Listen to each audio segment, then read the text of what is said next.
మాకు ఇప్పుడు హ్యాపీగా బేబీకి సరిపడా వస్తున్నాయక్క, అవి మధ్యలో ఆగిపోయే ఛాన్స్ ఉంటుందా, మళ్ళీ మధ్యలో తగ్గిపోతాయా అని అడుగుతున్నారండి.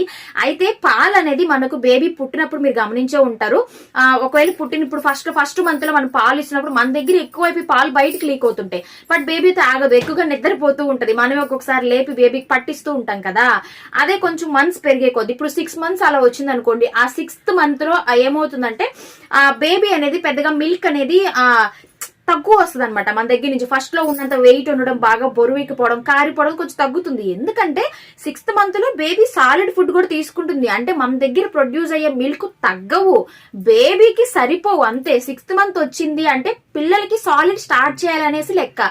అప్పుడు సాలిడ్ పెట్టకుండా కంప్లీట్ గా మన పాలే ఇవ్వాలి, ఇప్పుడు కూడా మా పాలు సరిపోవటం అంటే ఎలా కుదురుతుందండి? 6th month దాకా పాలైతే అందరికీ సరిపోతాయి. ఆ తర్వాత మీరు ఇచ్చిన పై తిండి ఏదో ఒకటి పెడుతూ ఉంటే పిల్లలకి చాలా మంచిది.